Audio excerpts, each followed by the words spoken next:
buenas tardes a todos ustedes. Gracias de antemano por su gentil presencia. Vamos a dar a continuación a este interesante programa que ha sido promovido por nuestra Cancillería y la Secretaría de Relaciones Exteriores en coordinación con el Instituto de Investigaciones Jurídicas aquí de la Universidad Nacional Autónoma de México, la Oficina en México del Alto Comisionado de Naciones Unidas para los Derechos Humanos. El título de este programa, ustedes ya lo conocen bien, hacia un Programa Nacional de Derechos Humanos 2008-2012. Este foro tiene como propósito central lograr una aproximación, un acercamiento a lo que conocemos como armonización legislativa.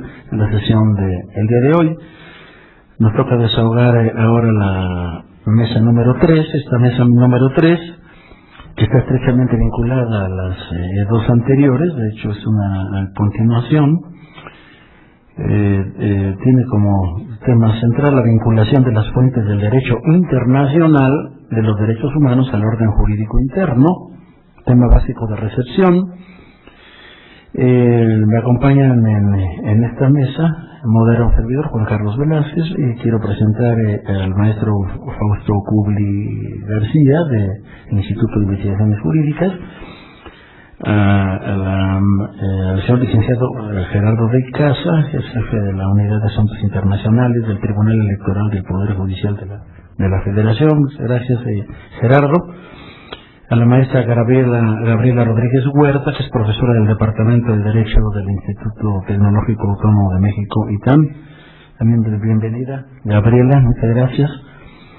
Pues sin más preámbulo y en función del tiempo que tenemos un poquito recortado, y para efecto de poder desahogar al final una ronda de preguntas y respuestas y concluir en tiempo para la lectura de las conclusiones, que esperemos terminar alrededor de las 3 de la tarde. Bueno, la idea sería no extendernos mucho, cumplir en estricto lo más posible con el tiempo. Pues yo le pediría al maestro Fausto Kubli García tomara la palabra, no sin antes señalar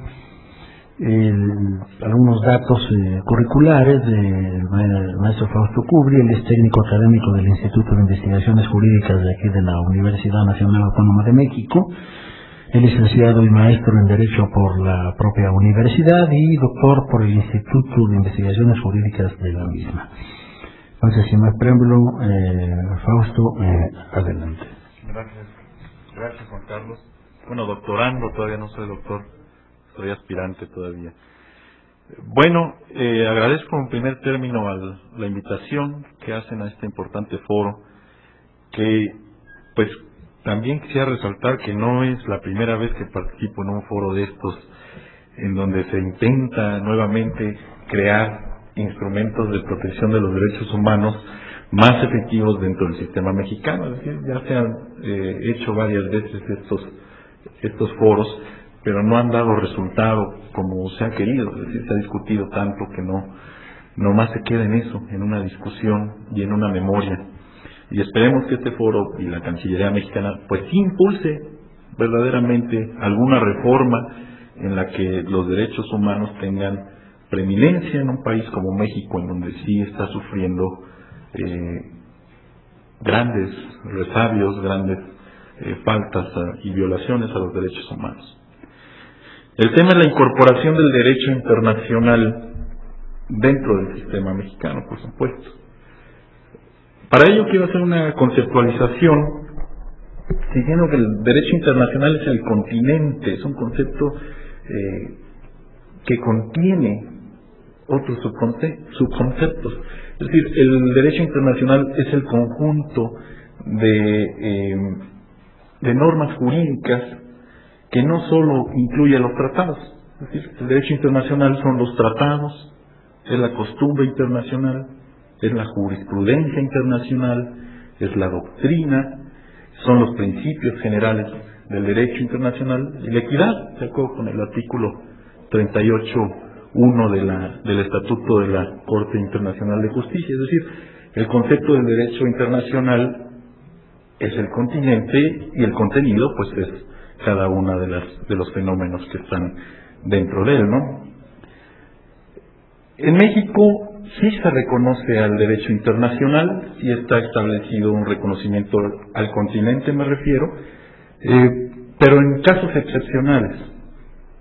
En el párrafo cuarto del artículo 27, en concordancia con la fracción 6 del artículo 42, se reconoce al derecho internacional y hay sumisión al derecho internacional cuando se habla del espacio situado sobre el territorio nacional en la extensión y términos que fija el derecho internacional. Lo mismo en el párrafo quinto del artículo 27, y refrendado por el 42, fracción 5, cuando se habla del derecho del mar, de las aguas de los mares territoriales. Ahí sí entra un concepto continental de lo que es el derecho internacional, que quiere decir que la delimitación marítima y espacial pues va a ser de acuerdo a lo que esté establecido en el derecho internacional: tratados, costumbres, jurisprudencia, equidad, principios generales. Sin embargo, esa es nada más la ocasión en que constitucionalmente existe una recepción del derecho internacional.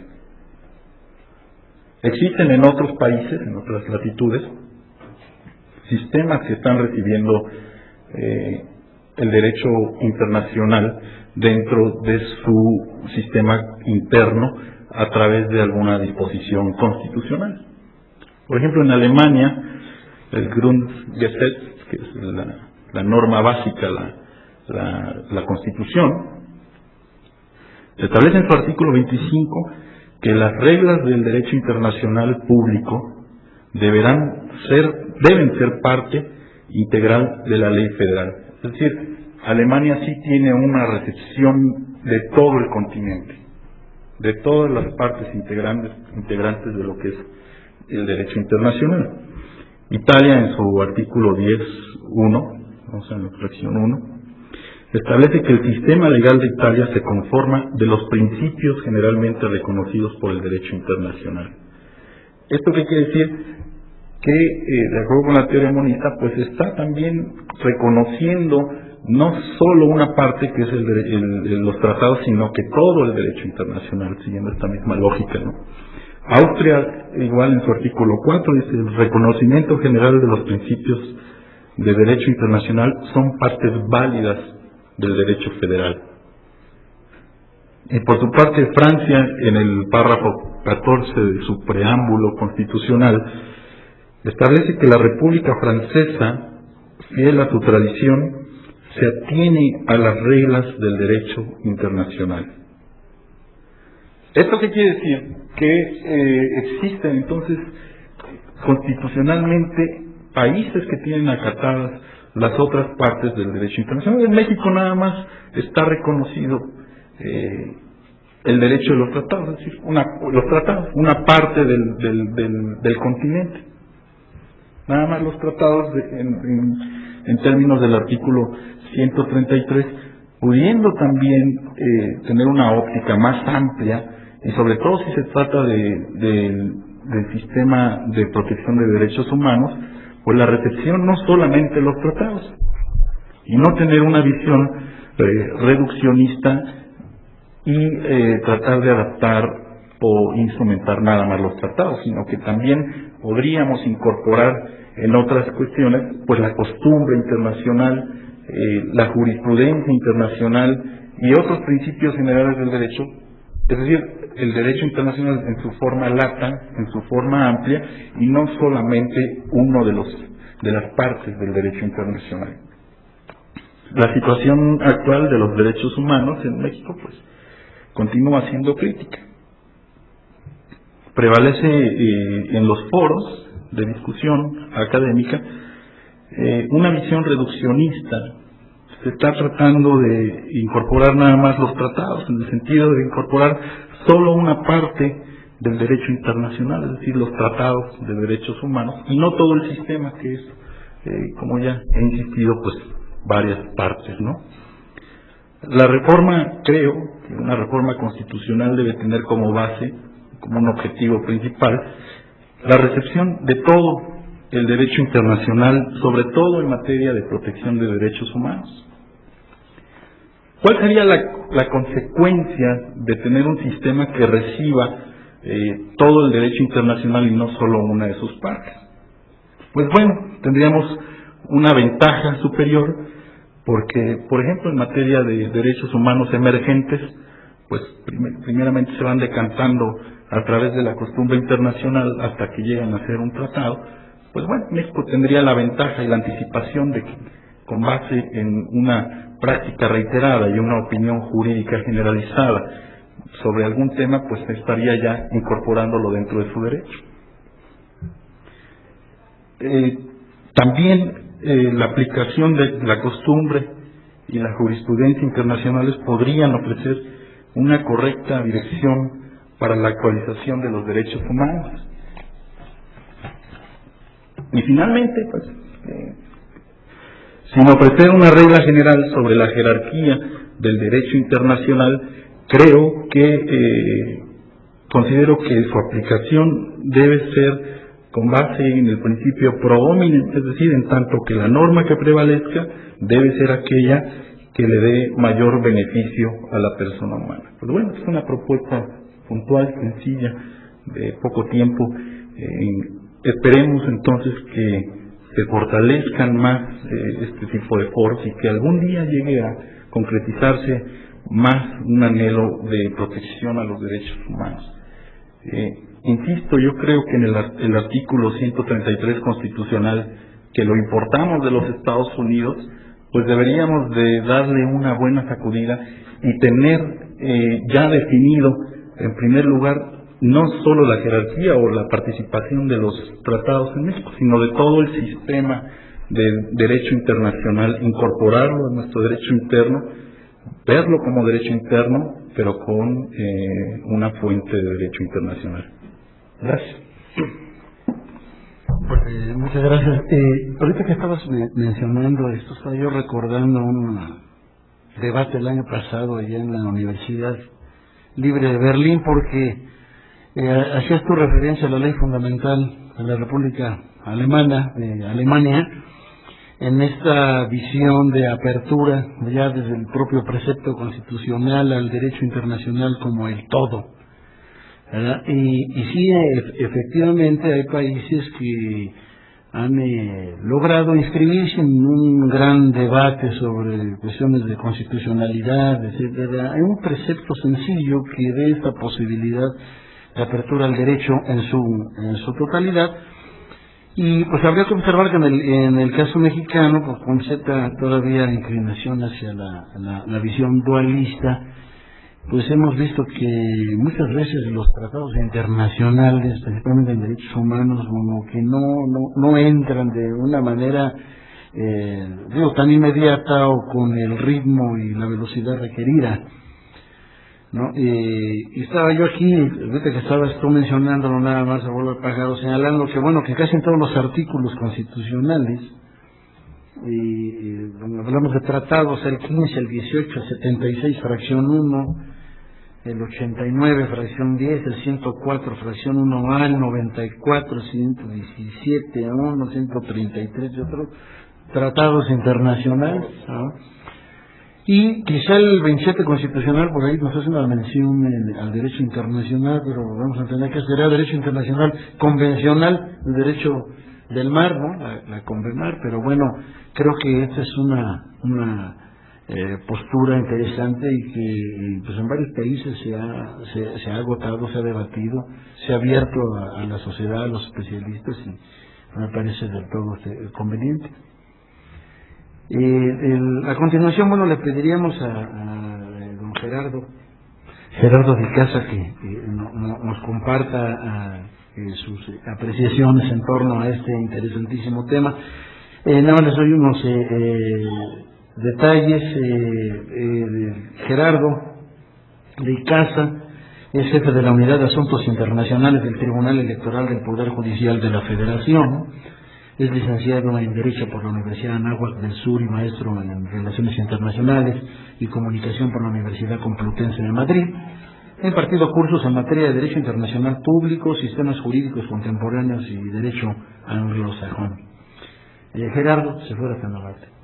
Muchas gracias, Juan Carlos. Muchas gracias a la Secretaría por la invitación tan amable que me hacen, y es un honor compartir la mesa con los demás ponentes.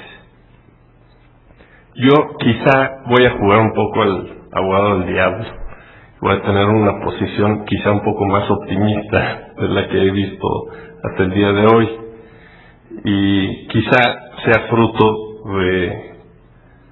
de la integración actual del Tribunal Electoral del Poder Judicial de la Federación, de la Sala Superior en particular, y quisiera ir de lo general a lo particular, y quizá la parte general, o más bien seguramente ya lo habrán oído repetidamente hasta este momento, pero quisiera posteriormente referirme a 4 sentencias del Tribunal Electoral en donde pues se han adoptado criterios internacionales e inclusive resoluciones de la Asamblea General de Naciones Unidas como criterios orientadores cuando no son vinculantes, ¿no? Bueno, en principio me gustaría recalcar que existen las 2 posiciones en cuanto a la incorporación de los tratados internacionales en la legislación nacional: la posición dualista, que ve evidentemente como 2 entes distintos, el derecho internacional y el derecho nacional, o el derecho interno. Y luego la posición monista, en el cual tras la ratificación, en ese momento se vuelve derecho positivo vigente en el Estado lo contenido en el tratado internacional. Una vez, para efectos del Poder Judicial, una vez que los tratados internacionales son integrados en el ordenamiento jurídico nacional, es importante determinar qué lugar ocupan estos tratados en el ordenamiento jurídico nacional. Si puede ser supranacional, puede ser constitucional, puede ser supralegal o puede ser legal. Bueno, en México, conforme al artículo 133 y sobre todo conforme una tesis aislada de la 9ª época de la Corte de 1999, se estableció que los tratados internacionales se ubican jerárquicamente por encima de las leyes federales y en un segundo plano respecto a la Constitución Federal. Esta tesis fue además confirmada en febrero de este año por la Corte, nuevamente estableciendo lugar. ¿Cuál es el problema con esta tesis o con el artículo 133? Pues que hay de tratados a tratados, es decir, no podemos considerar un tratado comercial al mismo nivel que un tratado de derechos humanos. Es decir, tiene que haber una división, y es, por lo visto, lo que se está discutiendo ahora en el Poder Legislativo. Me parece muy pertinente. Ahora, ¿qué efectos tienen en este carácter supralegal en el derecho nacional? Bueno, primero, los tratados deben de interpretarse conforme a las reglas constitucionales, es decir, están subordinados los tratados a las reglas constitucionales. Segundo, la ley nacional no puede derogar o modificar un tratado internacional, eso es evidente, y la ley nacional debe interpretarse de acuerdo con los tratados ratificados, es decir, la pirámide va leyes federales, tratados y constitución. A ver, una vez incorporados y claramente jerarquizados, aunque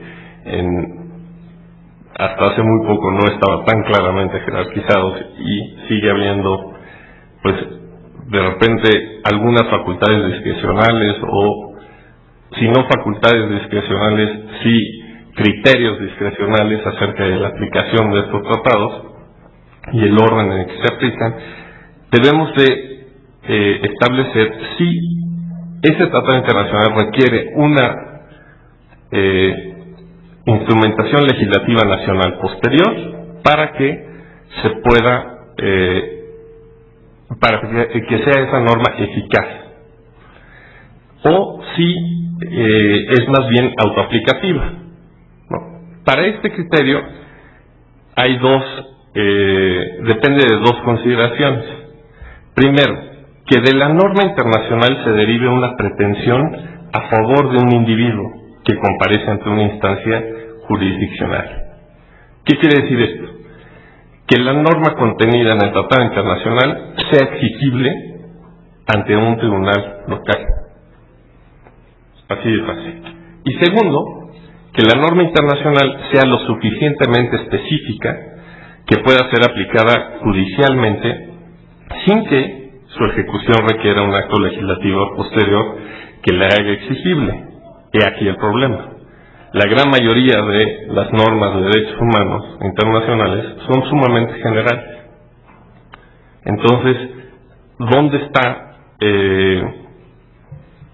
la reglamentación de esta norma? Y es ahí donde foros de esta naturaleza son sumamente útiles, porque hay que armonizar el derecho. Y armonizar el derecho significa hacer exigible lo que está, de alguna forma, en un tratado internacional ya establecido. Bueno, esto me lleva a entrar a la materia electoral, a la materia sobre todo, no específicamente a la materia electoral, pero más ampliamente a la materia de los derechos políticos, en donde creo yo que ha habido avances importantes en la utilización de estándares internacionales en algunos criterios. Voy a mencionar 4 sentencias en particular. Las primeras 2 tienen que ver con rehabilitación de derechos y suspensión de derechos político-electorales, y las otras 2, una sobre derechos indígenas y la última sobre el derecho a ser votado. El primer caso, por si les interesa, es identificado con la clave sub de superior, de la sala superior, JDC, Juicio de la Protección de los Derechos Político-Electorales del Ciudadano, 20 de 2007. Este caso fue un caso muy interesante de un ciudadano del Estado de México que se encontraba en el régimen jurídico de la preliberación. Es decir, había cumplido parte de su sentencia en la cárcel y tras un dictamen favorable acerca de la posibilidad de su readaptación social, se le fue puesto por orden judicial, muy importante, no por orden administrativo, por orden judicial, es decir, por una sentencia posterior, que le otorgó el régimen de preliberación. Es decir, tenía que ir una vez al mes al reclusorio a firmar y con eso cumplía su obligación.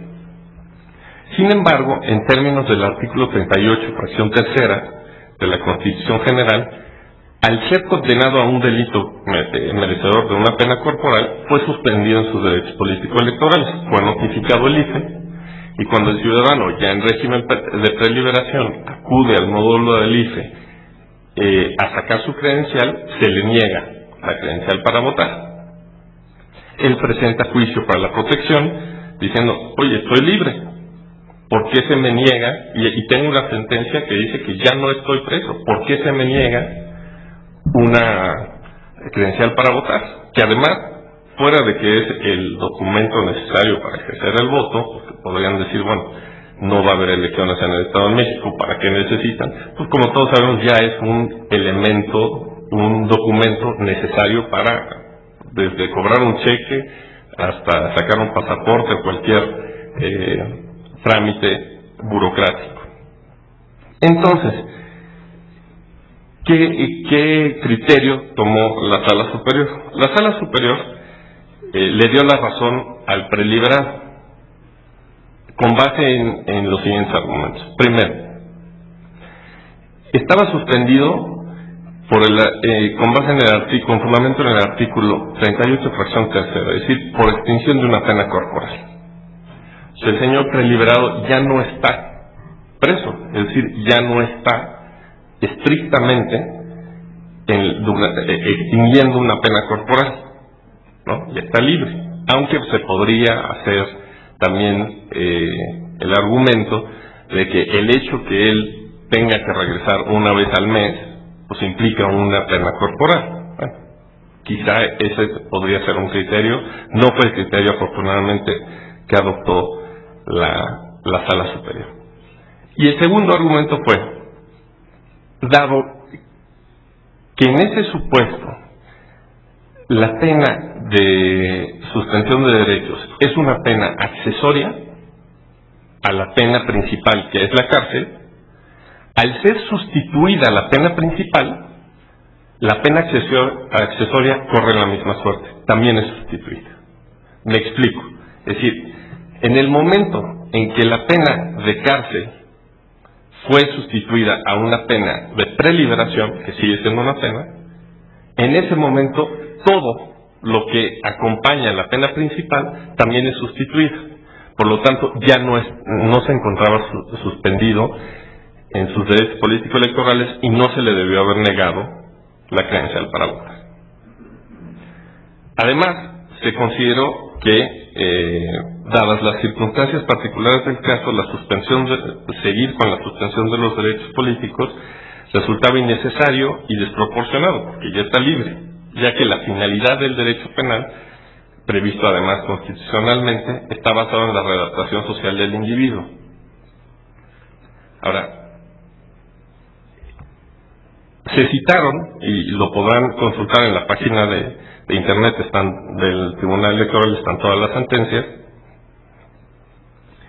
que se citaron varios tratados internacionales, se hizo un gran estudio de derecho comparado y además se basó mucho en las reglas mínimas de las Naciones Unidas sobre las medidas no privativas de la libertad, o famosas reglas de Tokio, que es una declaración una resolución de la Asamblea General no vinculante.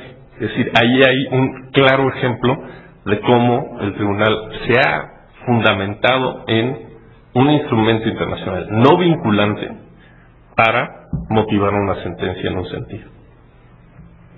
El segundo caso, también sobre la misma línea jurisprudencial y también sobre rehabilitación de derechos político-electorales, tiene una diferencia. Aquí el sujeto no había sido condenado a un delito, pero sí se le había dictado auto de formal prisión en el estado de Puebla y se encontraba en libertad bajo caución, gozando de su libertad bajo caución por un delito además imprudencial, culposo.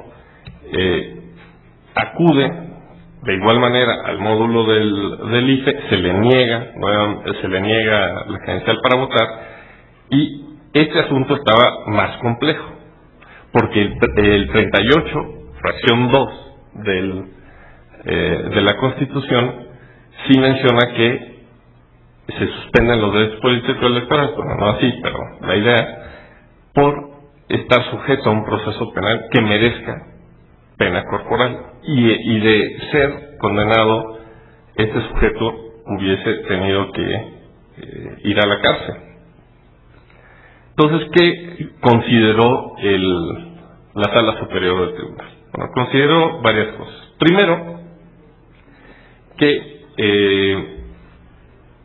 el conjunto de los derechos reconocidos en la Constitución no deben de traducirse como un catálogo rígido, invariable y limitativo de derechos, que deban interpretarse de forma restringida, ya que ello desvirtuaría la esencia misma de los derechos fundamentales, siendo que, por el contrario, dichas garantías constitucionales deben de concebirse como principios o lineamientos mínimos, los cuales, al no encontrarse constreñidos a los consignados de manera taxativa en la norma constitucional, deben considerarse susceptibles de ser ampliados por el legislador ordinario o por convenios internacionales, en los términos del artículo 133 constitucional. Es decir, lo que se hizo es una interpretación conforme de la Constitución Local de Puebla, que establecía única y exclusivamente se suspenden los derechos por pena, por sentencia condenatoria que merezca pena de privación de la libertad, con los tratados internacionales. Entonces, en ese momento se rescató el principio de presunción de la inocencia consagrado en la Declaración Universal de los Derechos Humanos, la Declaración Americana de los Derechos y Deberes del Hombre, el Pacto Internacional de Derechos Civiles y Políticos y el Pacto de San José o Convención Interamericana de Derechos Humanos, y se hizo una interpretación conforme diciendo, en este caso se está prejuzgando, porque la suspensión de los derechos políticos electorales es una sanción, y estamos sancionando antes de saber si el señor es culpable o no. Por lo tanto, eso que fue, digamos, un caso bastante revolucionario en la sala superior, porque los criterios venían encontrados en el otro sentido, se decidió hacer una interpretación conforme con los tratados internacionales y con énfasis en el principio de presunción de inocencia, y se le dio la credencial al ciudadano. El tercer caso, que fue también un caso bastante interesante, tiene que ver con los derechos indígenas y también confirma la orientación garantista de la Sala Superior. Primero, les doy el número de expediente por si lo quieren consultar. El pasado se los di o no. Es el sub-JS 85 de 2007 y el de los indígenas, es el sub-JS 11 de 2007. Perdón, 85 del 2007. Sí les dije 2007, ¿no? Todos son del 2007. Bueno, y es relativo a un juicio promovido por diversos ciudadanos en contra de la falta de renovación de concejales en un ayuntamiento que se llama Tanetxe de Zaragoza, en Oaxaca, en el cual cada vez que había elecciones se emitía un decreto diciendo no hay condiciones, y el Congreso local ratificaba el decreto y no se fundaba ni se motivaba por qué no había condiciones. Es decir, ¿qué va a pasar si hay elecciones? ¿No? Bueno, pero la Sala Superior se encontró con un pequeño detalle. Uno, no era claro cuál era el acto impugnado, lo cual es difícil, ¿no? ¿Cuál es el acto que en realidad le está parando perjuicio de tus ciudadanos? Simplemente se venían quejando diciendo, es que no hay elecciones, pero no decían, bueno, el acuerdo tal o el decreto tal que fue ratificado por el Congreso local nos causa perjuicio por esto, por esto, por esto, por esto. Entonces ahí lo que se tuvo que hacer para entrarle al fondo era justificar la procedencia. Y esa justificación de la procedencia es en donde se citaron diversos tratados internacionales. ¿Por qué? Porque nosotros, inclusive en el juicio para la protección, tenemos suplencia de la queja, pero la suplencia de la queja, como ustedes saben, tiene sus límites. Y en este caso no había agravios formulados y tampoco había acto impugnado. Había una relación de hechos nada más. Entonces lo que hizo la Sala Superior es que, en particular en los casos de los juicios para la protección de los derechos políticos electorales del ciudadano, en los cuales se aduce una violación a esta clase de derechos por el desconocimiento o infracción a la autonomía de los pueblos y comunidades indígenas, no solo debe suplirse con base en el artículo 23 de la Ley General, apartado 1 de la Ley General del Sistema de Medida de Impugnación en materia electoral, sino que como medida punitiva especial, igualmente debe suplirse cualquier tipo de insuficiencia advertida por el juzgador en el escrito de demanda, de tal suerte que se pueda apreciar, por ejemplo, con base en las constancias existentes en autos, el acto que realmente cause perjuicio a la parte demandante, aun cuando dicho acto no haya sido impugnado en forma explícita, y por obrar en consecuencia sin más limitación que el respecto a los principios de congruencia y de contradicción. Es decir, que la contraparte tenga también el derecho de defenderse, ¿no? Con tal medida, pues, la Sala Superior trató simplemente de igualar o equilibrar la situación de desigualdad procesal en que se hallan los colectivos indígenas y sus integrantes en relación con las autoridades. En conclusión, establecida la procedencia y la suplencia de la queja, se procedió al estudio del fondo y se determinó que en efecto no estaba debidamente fundado y motivado el decreto que ratificó el legislativo local. Asimismo, ordenó que el Consejo General del Instituto Electoral Estatal tomara las medidas necesarias y suficientes para que, de acuerdo con una conciliación pertinente, se llevaran a cabo las elecciones concejales en el municipio de Taneche de Zaragoza. El último caso que vamos a mencionar, o que voy a mencionar, es quizá el más conocido de todos, ¿no? El famoso caso Hank, que es el JC 695 de 2007.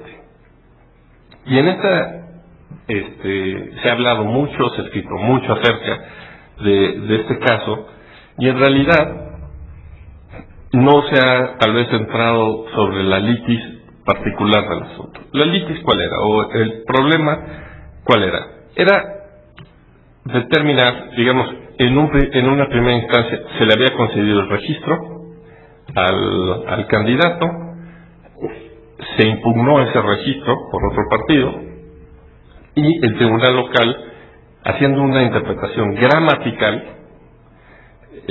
dijo, en efecto, no tienes derecho tú, señor Hank, a contender en la elección. ¿Por qué? Bueno, resulta que la Constitución de Baja California establece dos cuestiones en el artículo 41 y 42. Voy primero al artículo 42.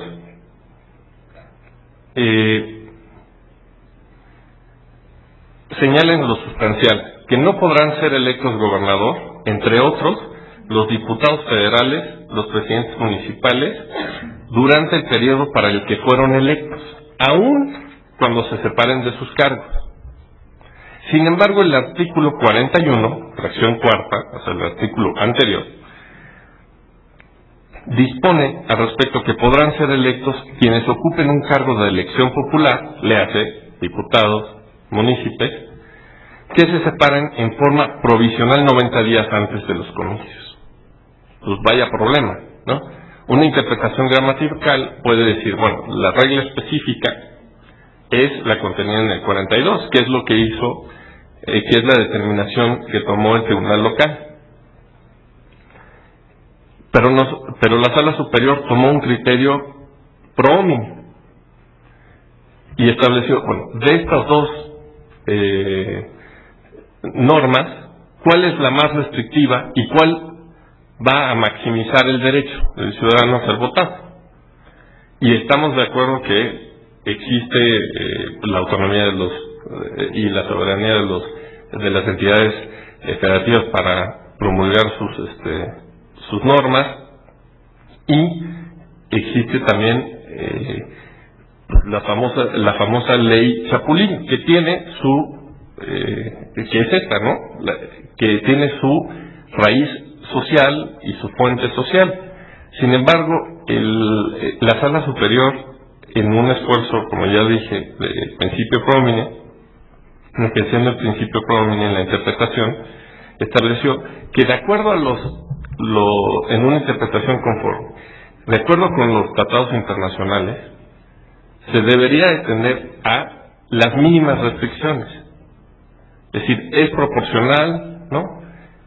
No es proporcional, y es una cuestión de criterio, desafortunadamente, y por eso lo importante, nuevamente, de la armonización legislativa, porque una cuestión de criterio puede ser, pues la verdad, con base en los integrantes de la sala. Quizá otra sala, no lo sé, podría haber determinado lo contrario, como lo hizo el tribunal local. Dijo, no, la gramatical es clara, es clavada. Entonces,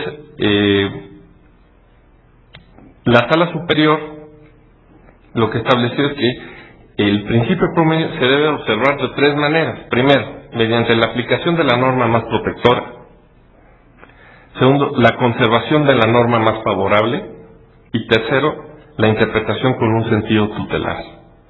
Y por si les interesa, existe también una tesis aislada del Cuarto Tribunal Colegiado en Materia Administrativa, cuyo rubro es Principio Pro Homine, su aplicación, que dice a la letra lo siguiente: el principio pro homine, incorporado en múltiples tratados internacionales, es un criterio hermenéutico que coincide con el rasgo fundamental de los derechos humanos, por virtud del cual debe estarse siempre a favor del hombre, e implica que debe acudirse a la norma más amplia o a la interpretación extensiva cuando se trata de derechos protegidos, y por el contrario, a la norma o a la interpretación más restringida cuando se trata de establecer límites a su ejercicio.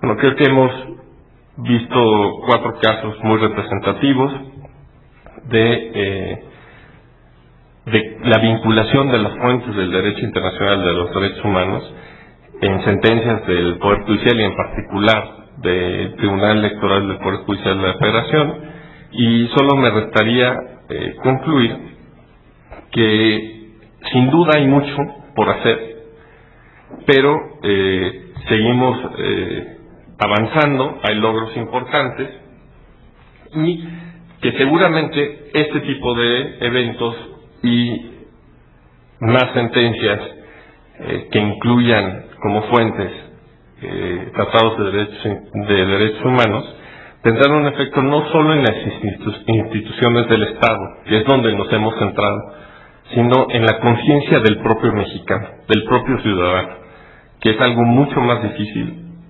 mucho más importante y que seguramente tendrá muchos mejores resultados. Muchas gracias.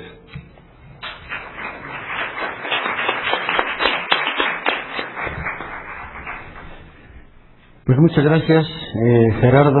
Son casos verdaderamente ilustrativos y que luego pues le llegan al imaginario colectivo, a veces no tan completos y detallados, y ojalá pues ya con más calma podamos tener estos datos de ubicación, de localización. Yo medio los capté por aquí, pero si hay un interés ya más en corto, si pudiéramos acceder a la ubicación correcta de los casos, pero sin lugar a dudas, pues esto toca una parte importante de los derechos humanos, como bien se dijo, en el espectro de los derechos políticos, y hay un sinnúmero de casos también de esta naturaleza política que, involucrando a México, están allí también, dando también pues testimonio de en qué medida el juez o el tribunal toma en cuenta criterios o bien vinculantes o sin serlo, que suelen dar luz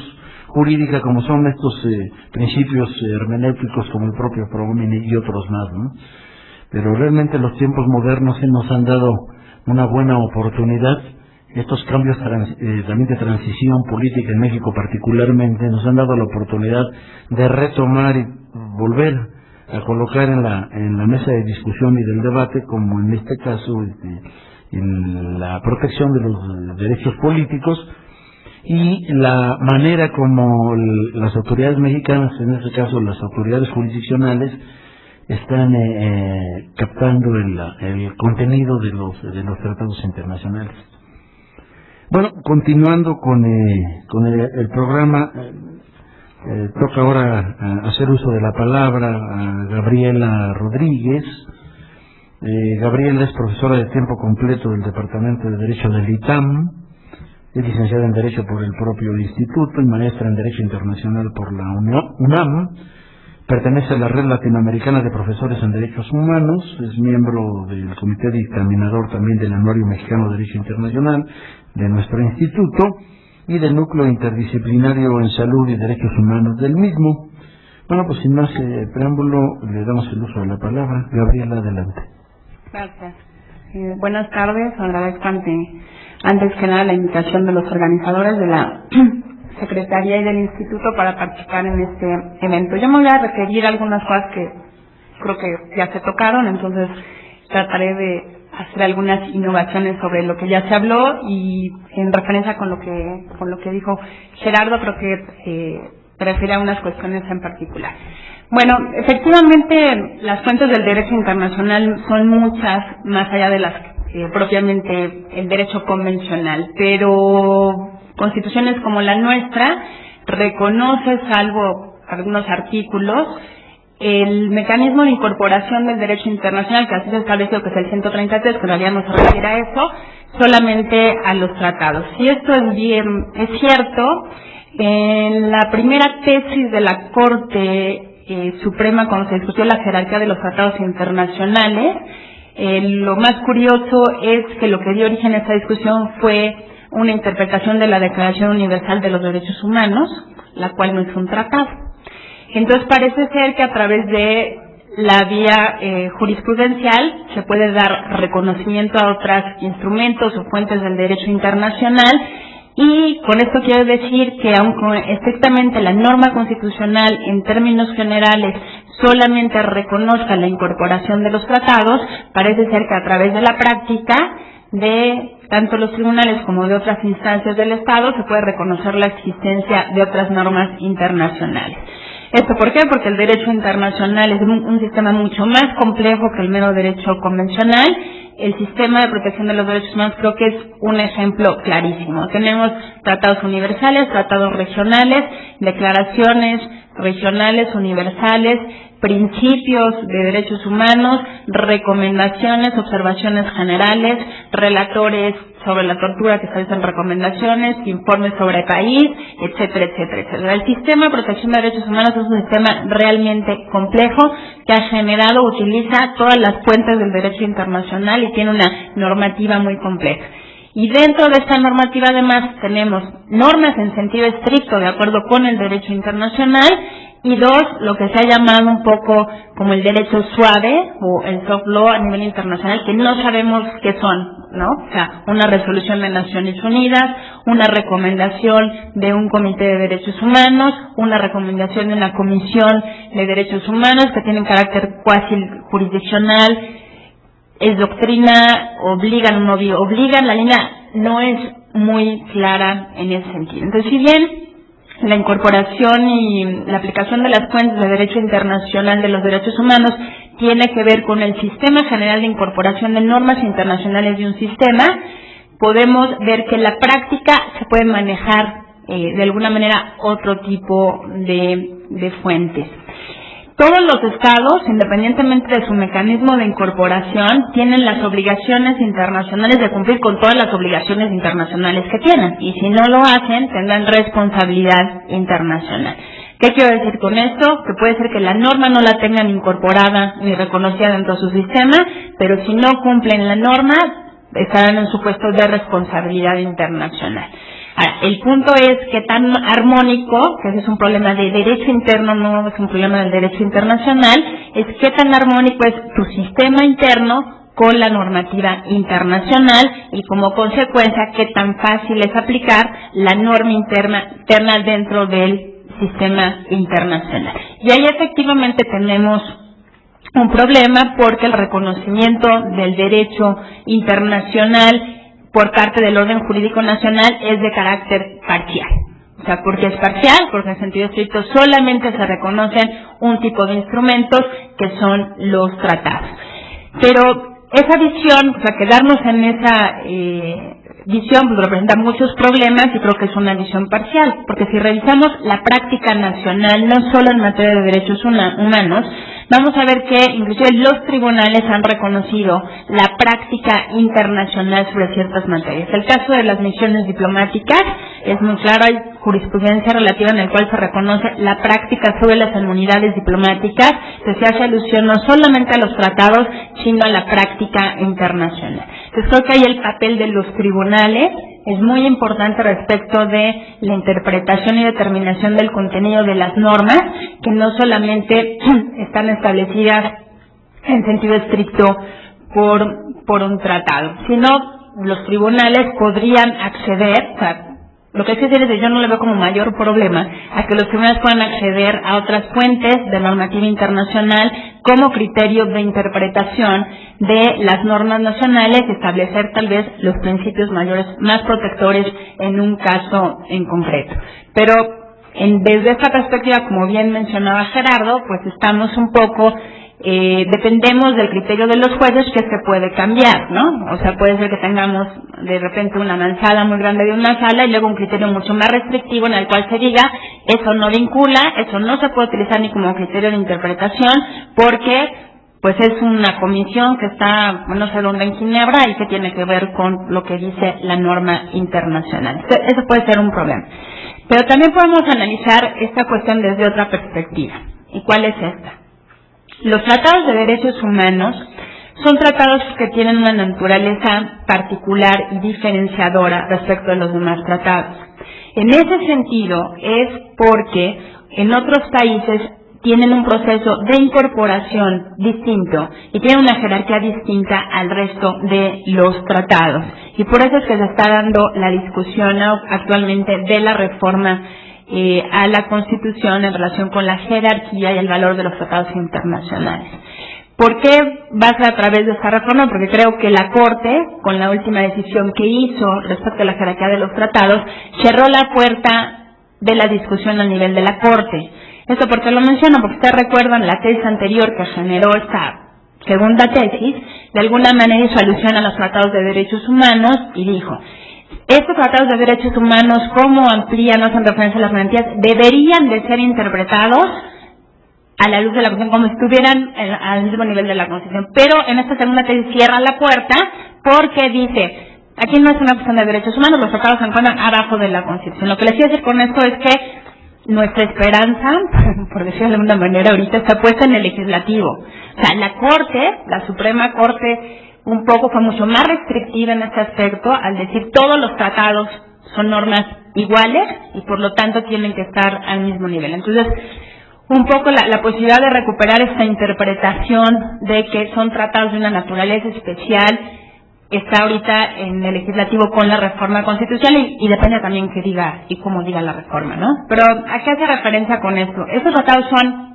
tienen una naturaleza particular. ¿Por qué?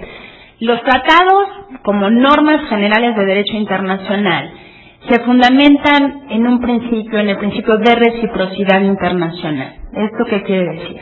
Establecen derechos y obligaciones recíprocos entre los estados. Un tratado de carácter comercial o para evitar la doble fiscalización creo que es muy claro.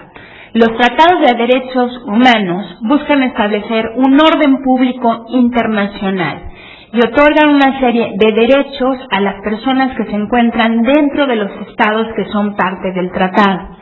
Entonces, el criterio de reciprocidad es mínimo en relación con otro tipo de tratados. Aquí lo que se busca es, uno, establecer un orden público internacional, es decir, todos consideramos que los derechos que están consagrados en los tratados son valiosos. En sí, lo que queremos establecer este orden público internacional bajo el criterio que todas las personas, por el solo hecho de ser personas, deben de disfrutar por lo menos de este tipo o de estos derechos. Pero, por otro lado, la mayor parte de las obligaciones de los tratados de derechos humanos las asumen los estados en relación con sus gobernados o con las personas que están dentro de su territorio. Esto hace que estos tratados tengan una naturaleza distinta y, por lo tanto, los mecanismos de control de los tratados dependen, en primer lugar, ¿de quién? De los órganos internos de los estados. ¿Sí? Lo que en muchas ocasiones es distinto respecto a otros tratados donde los controles son hacia afuera de los estados o realmente no repercuten en el orden interno. ¿Y en quién se encuentra esta repercusión y quién controla estos tratados o lo debe de hacer? El Poder Judicial. ¿Por qué? Porque el juez es el garante de los derechos humanos. O sea, el juez es el que realmente puede restablecer la garantía o el derecho violado. Entonces, en ese sentido, ¿cómo debe de interpretar estos tratados el juez? O sea, el punto es, tiene una interpretación restringida, tiene que utilizar estos principios internacionales, no puede hacerlo, cuál es la consecuencia de que lo haga, esto será armónico con el sistema interno y al mismo tiempo con el sistema internacional, cuáles son las consecuencias de esto. Bueno, pues aquí también tenemos que pensar que existen reglas internacionales sobre la interpretación de los tratados. Entonces, si asumimos una postura restrictiva en la cual decimos que el derecho internacional de los derechos humanos, su única fuente válida y aceptada por los estados son los tratados, que hay una corriente de alguna manera que sigue esto, y eso les dirá, porque les dirá que si no es la única fuente, es la fuente más importante, definitivamente, y tan es así que mientras mi estado no firme una convención internacional, yo no voy a disfrutar de sus derechos. ¿Y por qué? Entonces la fuente convencional es la más importante, porque cuando yo acuda ante un juez que es el que va a defender mis derechos, lo primero que va a ver el juez es decir, a ver, ¿y cuándo se publicó la convención hasta que dice usted que le otorga este derecho? En el diario oficial. Bueno, pues a partir de tal día es que es ley interna. Pero si yo llego con el juez y le digo, es que fíjese que Naciones Unidas, la sexta comisión habló que la costumbre y entonces hay una decisión de la Asamblea, me va a decir, pues es interesante, pero ¿y cuándo se publicó en el diario oficial? No, pues es que eso no se publica en el diario oficial. Bueno, entonces, ahí sí tenemos un problema de incorporación de ciertas normas, pero sí tenemos un amplio espectro de normativa internacional que se transforma en norma interna y puede hacer valer frente a un juez. Ahora, el punto es, el juez en ese sentido, ¿qué criterios de interpretación va a utilizar para interpretar esa norma? Entonces, aquí viene otra característica de los tratados de derechos humanos que no podemos obviar y dejar de un lado. 2, los tratados de derechos humanos crean mecanismos de interpretación y control de las normas a nivel internacional. Es decir, se crea un organismo internacional que es el que puede interpretar la norma establecida en el tratado. Y 2, se crean mecanismos de protección específicos de la norma. Entonces, ¿cuál es la consecuencia para el orden jurídico interno y la posibilidad del juez de hacer una interpretación? Bueno, en un primer lugar, entonces, como toda norma, como todo tratado, tiene una restricción primero de hacer una interpretación de acuerdo con lo que establece la Convención de Viena de Derecho de los Tratados del 69, que establece reglas específicas de interpretación de los tratados. ¿Eso qué quiere decir? Que el juez tiene que acudir a esas normas internacionales, que son normas internas, para interpretar de acuerdo con el texto, objeto y fin y contexto del tratado, qué es lo que se quiere decir cuando se dice que aquellas personas privadas de la libertad tienen tal y cual derecho. Eso por un lado. Y por otro lado, el juez debería de observar, si quieren como medios de interpretación, sin que esto sea vinculatorio en sentido estricto, qué dijo el Comité de Derechos Civiles y Políticos o qué dijo la observación número 24 del Comité de la Belén du Pará o de lo que ustedes quieran, siempre existe un mecanismo de control de los tratados, sobre qué se debe de entender sobre personas privadas de la libertad. ¿Sí? ¿Por qué? Porque estos órganos que interpretan la norma internacional y que son los facultados por la norma internacional y por lo tanto por los estados para hacer esta interpretación, son los que en última instancia dotan de contenido a la norma.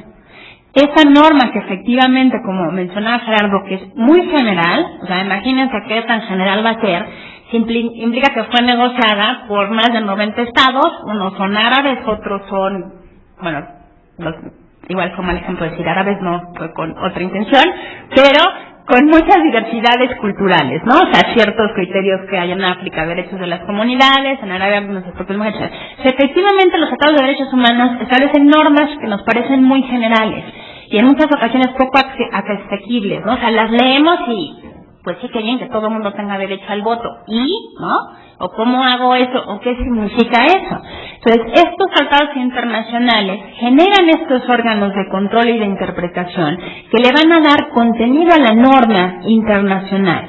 En ese sentido, a mí me parece que es un referente obligado acudir a ver qué dijeron estos órganos. ¿Por qué? Porque es lo que establece el tratado. O sea, el tratado dice, este es el derecho, pero también dice, quien puede interpretar el derecho es este órgano, y ese órgano determinará cuál es el contenido del derecho. Entonces, el derecho solamente está completo cuando el órgano lo interpreta. Les voy a dar un ejemplo, el Comité de Derechos Civiles y Políticos del Pacto. Cuando los estados informaban sobre los derechos de las personas privadas de libertad, todos los estados siempre informaban de las personas que estaban o en prisión preventiva o ya estaban purgando una pena. Entonces todos informaban, pues sí, tienen estos derechos, y el derecho a la salud y la educación, y están un poco hacinados, pero bueno, etcétera, ¿no?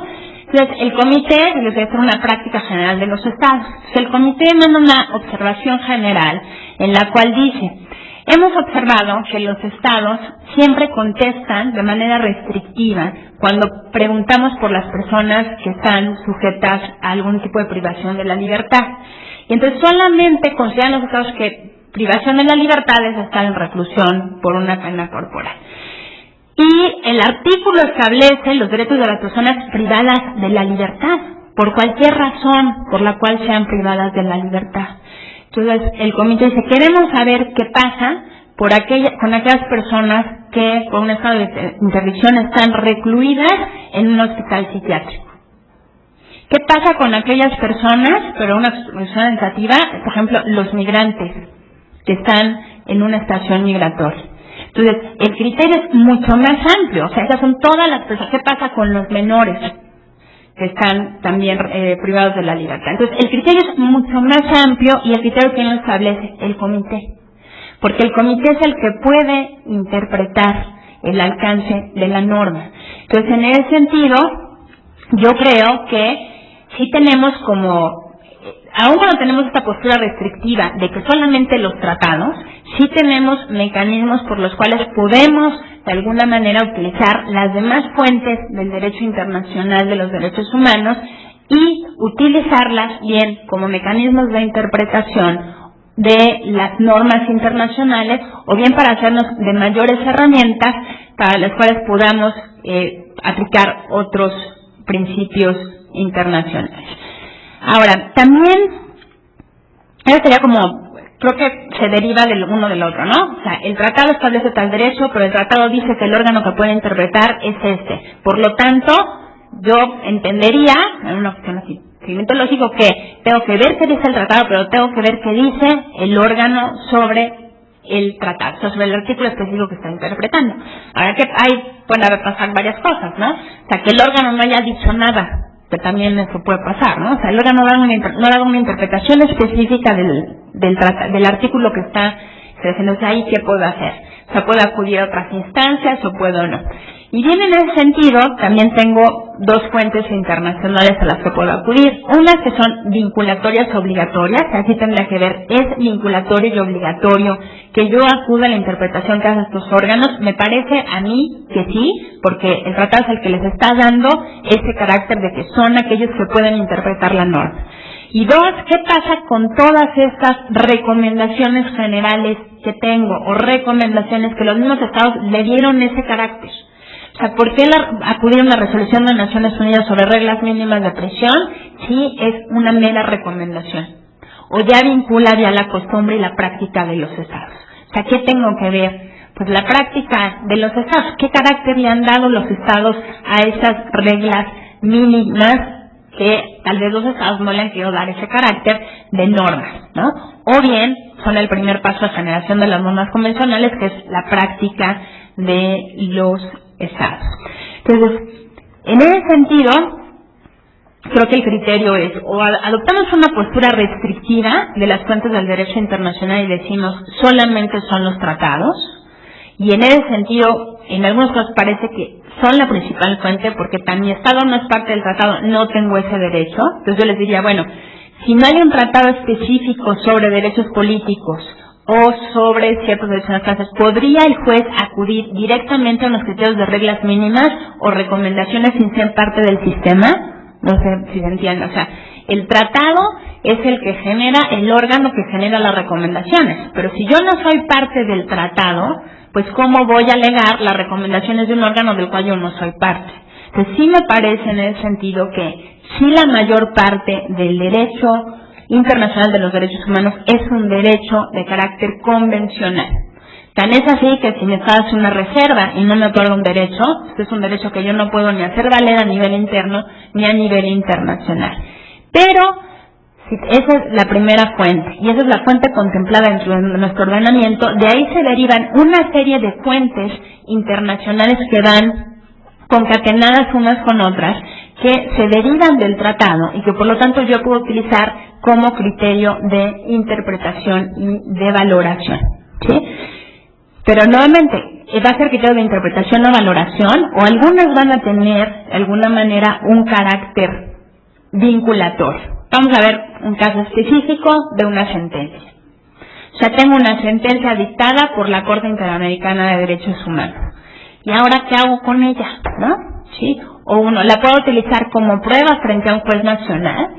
¿Qué valor tiene para la Corte Suprema? O sea, ¿qué pasa si ya hizo una interpretación, estableció una sentencia específicamente sobre un tema de la Corte Internacional de Justicia y yo la quiero hacer valer frente a la Corte Suprema de México?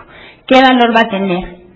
¿La Corte la puede utilizar como un criterio de interpretación? O yo le puedo alegar que es una norma internacional que vincula al Estado mexicano y que le establece ciertas obligaciones específicas. Entonces, uno es, la puedo utilizar como medio de prueba a nivel interno en otro juicio, sería un caso. O dos, ya tengo la sentencia, ¿qué hago con ella? ¿Cómo la incorporo? ¿Qué hago con una sentencia que me dice a nivel internacional? Tienes que indemnizar a esta persona. Pero además de indemnizarla, pagar los daños y perjuicios, tienes que modificar esta legislación. Tienes que modificar la ley del Estado, del que ustedes quieran, porque es restrictiva y viola tus obligaciones internacionales. ¿Y ahora cómo le hago? O sea, ¿cómo hago ese proceso para hacerlo? Uno, para hacer que hay responsabilidad internacional por una ley contraria, sí. Eso me queda clarísimo y no tengo ninguna duda al respecto, pero el punto es cómo armonizo y cómo incorporo esa obligación internacional que adquirí y que tengo yo una sentencia concreta, cómo la aterrizo al orden interno. O sea, sí tenemos una serie de problemas no resueltos de cómo incorporar estas obligaciones internacionales al ámbito interno, cuando ya tengo una obligación concreta y específica. Entonces, sé que hay un proyecto de ley sobre reconocimiento de resoluciones del sistema interamericano, ¿no? O sea, del caso de la Comisión Interamericana y de la Corte.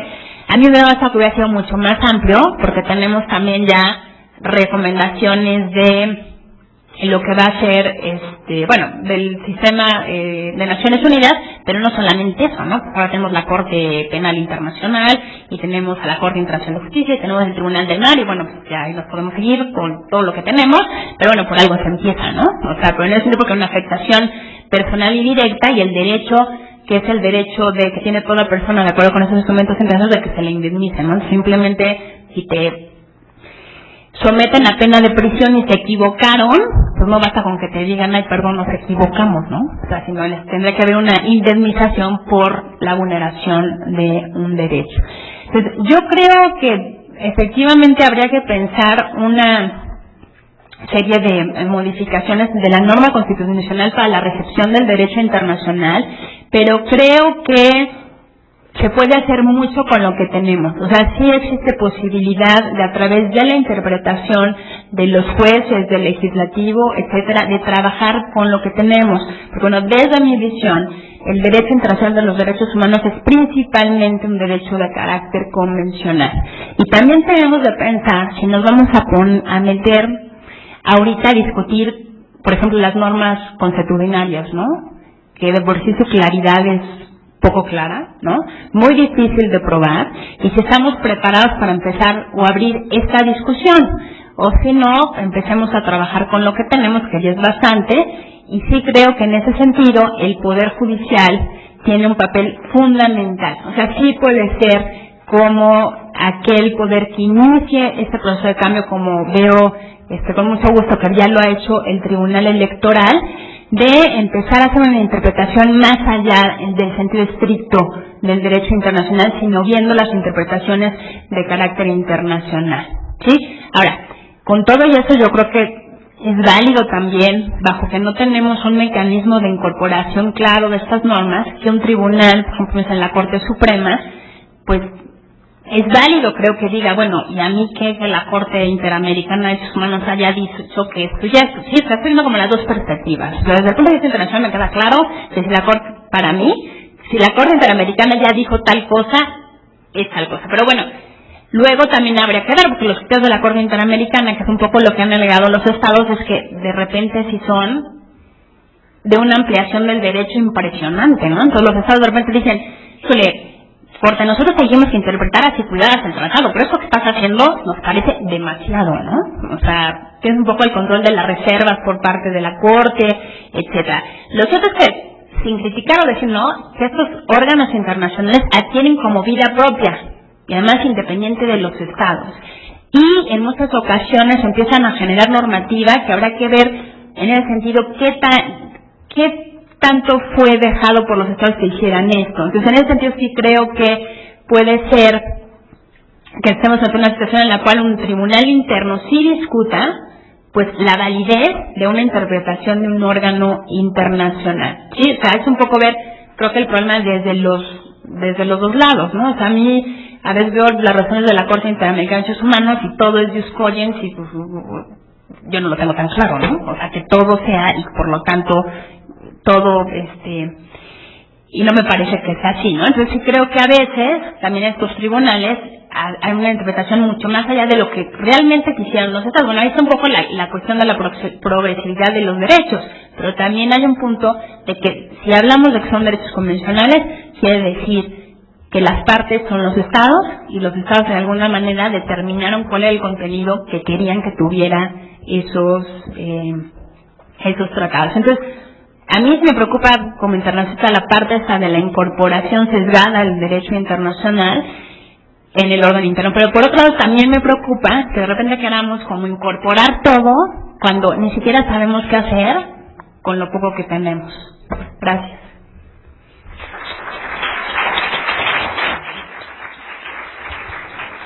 Sí, pues muchas gracias.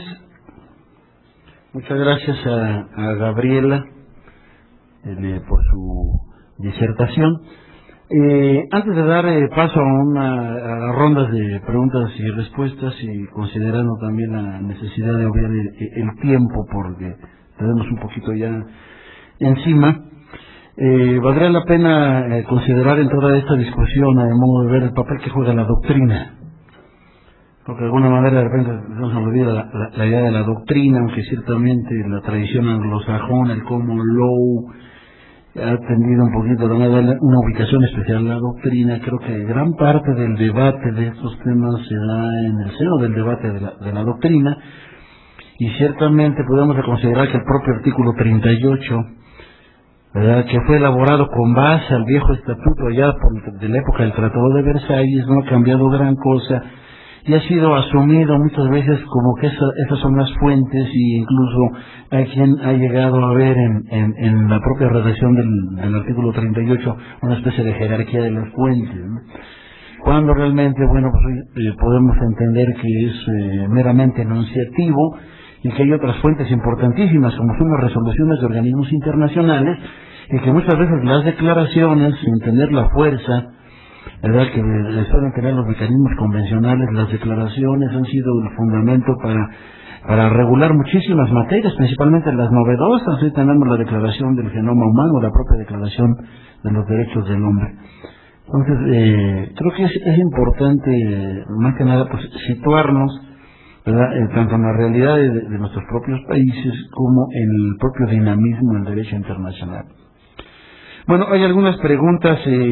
Yo le hago llegar aquí a Gabriela esta pregunta y le pasé algunas preguntas con la idea de, no sé si dentro de lo posible pues se pueda dar una respuesta, ¿verdad? Yo aquí le paso aquí, hay otra pregunta, nada más aquí por la cuestión del nombre. Yo daría lectura a 3 preguntas para que hubiera una respuesta por parte de nuestros ponentes, y después, pues, si pudieran ustedes, a la luz de la lectura, poder dar una respuesta que pudiera incorporar las respuestas pertinentes, procederíamos.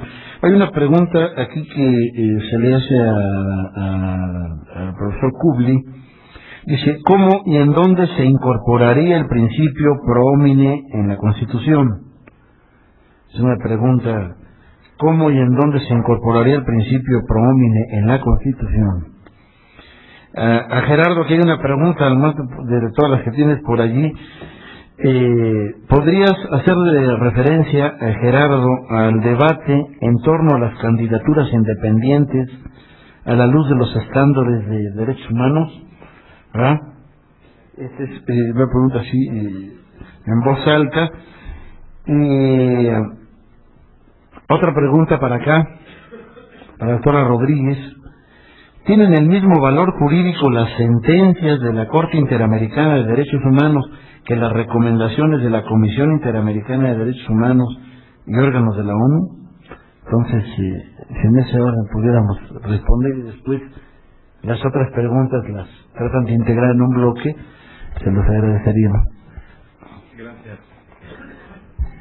Bueno, el principio pro hominem, más que materializarlo como una norma jurídica, creo que es una metodología interpretativa que tiene el juzgador para resolver en caso de que exista una contradicción, una antinomia, y ponderar qué norma jurídica aplicar. Esto es, no necesariamente se trata de crear una expresión jurídica que establezca qué norma se va a aplicar. Sin embargo, existe también dentro del artículo 14, pues, la equidad como una forma de aplicación del derecho a falta de norma escrita o de principios generales del derecho se llega a esta cuestión de equidad. Entonces, el principio pro hominem, pues sí existe, y la prueba es que lo aplicaron en el caso de San Ron, y que debe ser también pues promovido. Yo hablaba de incorporar todo el sistema internacional de los derechos humanos, incluyendo costumbres, igual que como está incorporado en derecho del mar, igual como es válido en derecho aéreo, pues hacerlo también en derechos humanos. ¿Por qué? Porque entre más referencias, entre más amplia sea la referencia que tenga un juez, pues va a tener una decisión más refinada, más sustancial. Y la prueba es que también el Tribunal Electoral, cuando están citando los tratados internacionales e instrumentos no vinculantes, pues obtienen sentencias con mayor valor, con mayor peso, con una fundamentación más clara. Entonces, no veo por qué no incorporar todo el derecho internacional de los derechos humanos dentro de nuestro sistema mexicano. Finalmente, se trata de protección de los derechos mínimos, se trata también de identificación de nuevos derechos, como decía, los derechos emergentes. Entonces, entre más amplio sea nuestro espectro referencial, entonces vamos a tener mejores decisiones y mejores soluciones al respecto. Creo yo. Adelante, Gerardo, por favor.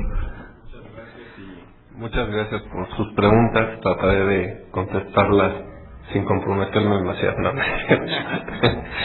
La primera pregunta sobre las candidaturas independientes, evidentemente a la luz de los tratados internacionales pues no hay restricción, ¿no? Sin embargo, y así ha sido elaborado en las últimas reformas electorales, se da una relevancia especial al fortalecimiento del sistema de los partidos, ¿no? Inclusive en la última reforma electoral, recién aprobada y por publicarse, ese es el criterio. Entonces yo diría que a la luz de los derechos de los tratados internacionales no existiría ninguna restricción a las candidaturas independientes. Sin embargo, ahí es donde nos encontramos en la difícil posición de precisamente armonizar la legislación nacional y con los tratados internacionales, que parece estar desafinada en ese punto. Segundo, me hicieron una excelente pregunta, o me hacen una excelente pregunta sobre si la Suprema Corte debería pronunciarse sobre ajustes normativos antes de la ratificación de tratados de derechos humanos. Y mi respuesta sería no. No existe una división de poderes. Es claro que quien firma los tratados es el Ejecutivo y quien los ratifica es el Senado. Y esto es por una razón muy sencilla. La razón es porque son cargos de elección popular y son una manifestación de la voluntad del país, y ahí los ministros de la Corte pues no son cargos de elección popular. Sin embargo, evidentemente debe de haber una comunicación entre los tres poderes sobre la pertinencia o no, pero que fuera una facultad expresa, yo no estaría a favor de eso. Y luego hay 3 preguntas sobre el caso Hank. Primero me gustaría aclarar que sí existe una diferencia entre el caso Hank que se resolvió en julio, ¿no?, y el caso Hank que está ahora, ¿no? Es Hank 1 y Hank 2. Hank 1 fue sobre la pertinencia o sobre el derecho a ser postulado y a ser candidato, y ahí estuvimos de acuerdo. Ahora acá Hank 2 versa sobre otros hechos que tendrán que esperarse hasta que se resuelva antes del 1 de noviembre para que pueda ser discutido, porque está sub judice. En cuanto a las otras 2 preguntas del caso Hank, se menciona el control de constitucionalidad, que bien señalan el Tribunal Electoral, conforme a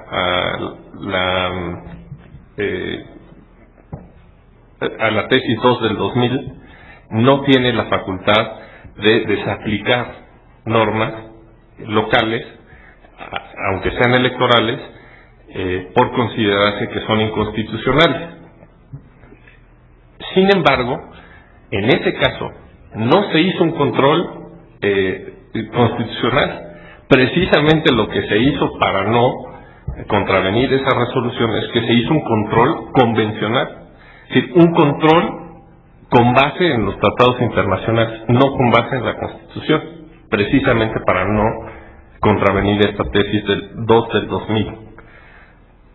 Luego, por último, hay una pregunta acerca de las elecciones pasadas, en donde se dice en qué se fundó y motivó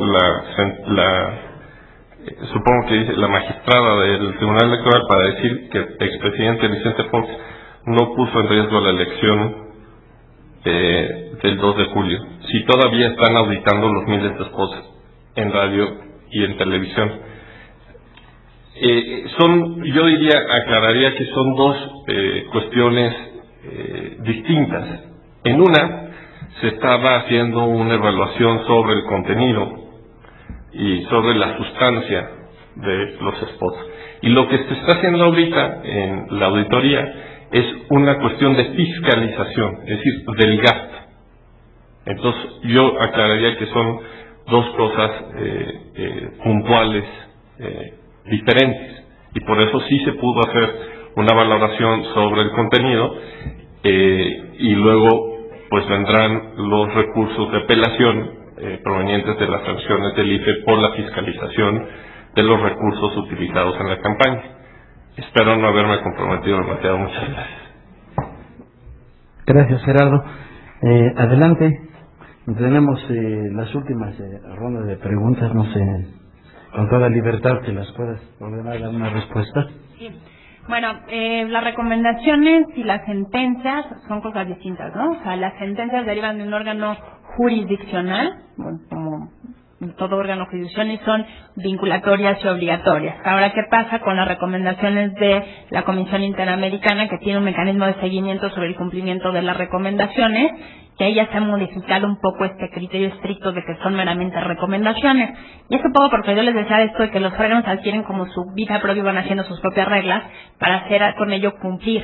¿Y por qué? Porque la Comisión y la Corte comparten la finalidad de vigilar el cumplimiento de la Convención Americana y de los otros instrumentos del sistema.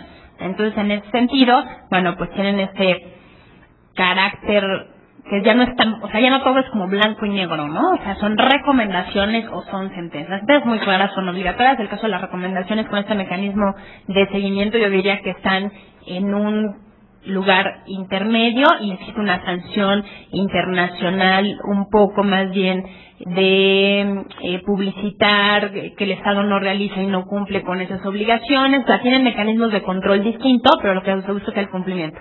En última instancia, yo les diría, si yo soy parte de un tratado internacional y reconozco que este organismo puede dar ciertas recomendaciones sobre mi actuar bajo el principio de buena fe y la paz conservando, les diré que hay un criterio de vinculatoriedad y obligatoriedad de estas disposiciones que soy y las reconozco, ¿no? El punto de la interpretación discrecional de los tratados, yo creo que yo esperaba como más, la verdad, de esa última resolución de la Corte de la jerarquía de los tratados. Y me pareció que nos metió nada más un problema más de las normas generales que tienen, ¿para qué son? Y cuáles son, y no realmente una discusión a fondo de por qué la jerarquía de los tratados donde está y todo, aun cuando hablaron de la armonización con el derecho internacional y otras cosas, pero sí tiene consecuencias importantes y creo que hasta que no se establezca como un criterio firme y no tesis aisladas, creo que va a haber este problema de una posible interpretación que sea distinta. En relación, metiéndome en lo que no me preguntan, de lo que le preguntaron un poco a Gerardo del control de la Corte, yo sí creo, por ejemplo, que sería importante que en la ratificación de los tratados, al mismo tiempo se le presentara un paquete al Senado de las reformas, si constitucionales si hay, o legislativas que sería necesario impulsar para armonizar las obligaciones internacionales con más bien, armonizar la ley interna con las obligaciones internacionales, para que sepamos así, de alguna manera, todo lo que se tendría que modificar y que el legislativo, desde una primera instancia en la cual se está pensando ser parte de un tratado, conociera esto para que después hiciera el proceso legislativo y cumpliera con esa obligación que tiene de legislar, ¿no? Y nada más, hablando del principio pro nomine que tanto se ha mencionado, me llamó la atención que en la publicación que hace la Cámara de Senadores del decreto en el cual se hace la aprobación de la Convención sobre los Derechos de las Personas con Discapacidad y su protocolo facultativo, que fue una convención impulsada por México, se hace una declaración interpretativa en la cual México reconoce la aplicación del principio pro homine. Lo que se me hace curioso es que lo dice específicamente sobre un artículo de la convención y no dice que aplicar el principio pro homine con respecto a lo demás. Tampoco tengo claro cuál es el efecto, O sea, el punto es, si yo llego con un juez y les digo, es que México hizo una declaración interpretativa y por lo tanto no sé muy bien qué va a decir un juez respecto de, y esa declaración, cuál es el efecto, ¿no? O sea, pero sí creo que no todo tiene que ponerse en papel, sino a través de la implementación de estos principios, principio pro homine, el interés superior del niño, o sea, otros que se aplican, están ya de alguna manera contemplados en las normas internacionales. Muy bien, pues muchas gracias. No sé si hubiera algo ya que agregar. Bueno, creo que están desahogadas las preguntas, todas las preguntas que se plantearon. Vamos a dar por concluida la mesa, pero les queremos suplicar que sean tan gentiles en permanecer aquí en el recinto, porque de acuerdo con el programa, pues se dará la lectura de las conclusiones de los trabajos de toda la mañana. Estas conclusiones, señor ministro, sí está el ministro Alejandro Negrín, director general de Derechos Humanos y Democracia de la Secretaría de Relaciones Exteriores. Pediríamos que nos haga la lectura de las conclusiones de estas 3 mesas, de las rondas de toda la mañana. Muchísimas gracias, escuchamos con mucha atención.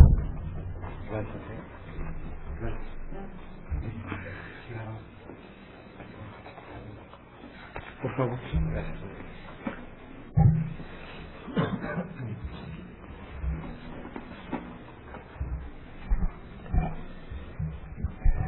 Muchas gracias. Bueno, yo creo que hemos tenido un diálogo de una extraordinaria calidad el día de hoy. Y bueno, primero que nada, pues agradezco de nuevo al Instituto de Investigaciones Jurídicas por albergar este diálogo y al Alto Comisionado, la Oficina en México del Alto Comisionado para los Derechos Humanos por su apoyo. Si bien es muy complejo resumir el sentido de los debates, yo diría que hay en principio una conclusión general que es la pertinencia del tema. Sin duda, la cuestión de la armonización legislativa deberá tener una presencia fundamental en el Programa Nacional de Derechos Humanos. Hemos identificado algunas conclusiones de carácter general. La primera de ellas es que si bien es fundamental reconocer la pertinencia de la necesidad de un ejercicio de armonización legislativa. No hay tampoco enormes discrepancias entre los derechos establecidos en la Constitución y nuestras leyes generales en relación con los tratados internacionales, con excepciones como la suspensión de derechos políticos en virtud de auto de formal prisión y del artículo 33 constitucional. Igualmente, en términos generales, se identificaron avances muy importantes en el Poder Judicial, específicamente en el Tribunal Electoral, en el uso de tratados internacionales para normar sus sentencias. También dentro de las conclusiones generales debe mencionarse que mientras exista lo que se definió como un Congreso dividido con una relación compleja con el Poder Ejecutivo, es importante en principio que la Corte mantenga un ejercicio, la Suprema Corte, un ejercicio lo más activo posible de las facultades que le otorga el artículo 97 constitucional en la con observancia de los tratados internacionales de derechos humanos. También en términos generales se mencionó que es muy importante que haya una consistencia entre los procesos de reforma constitucional en materia de derechos humanos y las discusiones en curso sobre la reforma del sistema de justicia. Y finalmente, en las conclusiones generales, de nuevo, se mencionó también que es necesario que haya un mayor trabajo desde el punto de vista de la negociación de las reformas para la armonización legislativa entre los diferentes poderes y la sociedad civil. Ahora, en cuanto a la armonización legislativa específicamente, fue muy insistente la idea de procurar definir una agenda de prioridades para la armonización legislativa. Se mencionó en primer lugar la necesidad de una reforma al debido proceso que incluya, o la inclusión del debido proceso que incluya el principio de lesividad, de proporcionalidad, de presunción de inocencia, de racionalización de la prisión preventiva, de la prohibición de pruebas ilícitas, el derecho a guardar silencio, entre otros aspectos. Si se lograra esta primera etapa de esta reforma, se tendrían que adoptar otras reformas como quitar el monopolio de la acción penal y también el logro de la autonomía del Ministerio Público. Hay también, en segundo lugar, dentro de la agenda de la armonización legislativa, una amplia coincidencia en la necesidad de una reforma constitucional en materia de derechos humanos, incluyendo elementos como la ampliación de la protección jurisdiccional, la inclusión de la violación de derechos humanos por individuos y no solamente por autoridades estatales, el fortalecimiento de la protección no jurisdiccional, entre otros aspectos. Igualmente, se insistió también en que un punto importante es que el problema de la armonización legislativa no es necesariamente la jerarquía constitucional de los tratados, sino la inclusión expresa de derechos humanos en la propia Constitución. Una alternativa que se mencionó para evitar precisamente el debate sobre la jerarquía constitucional de los tratados es la eventual inclusión del principio pro homine dentro de la Constitución. Como mencionábamos también, o como se mencionó en la mesa anterior, otro punto interesante que se comentó es la posibilidad de que haya un control previo de la Suprema Corte antes de la ratificación de los tratados, en caso de que se insistiera también en la reforma del artículo 133 sobre jerarquía constitucional de los tratados.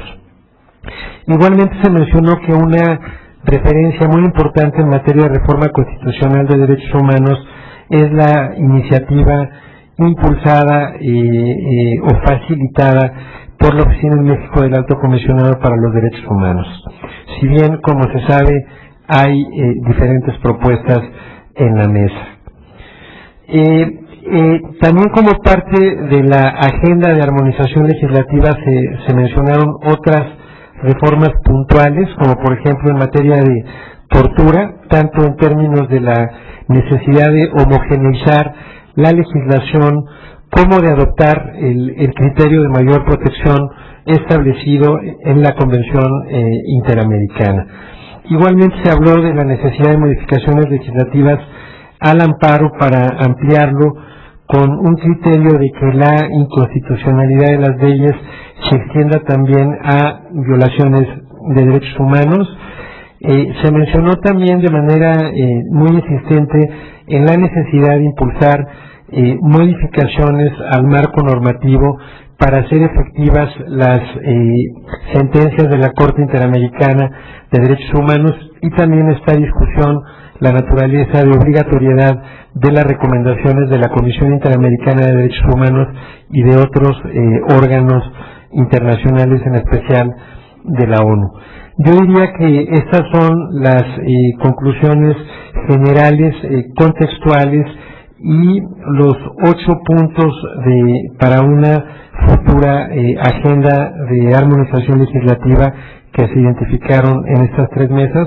Así que pues agradecemos su presencia y las brillantes intervenciones de los participantes. Buenas tardes.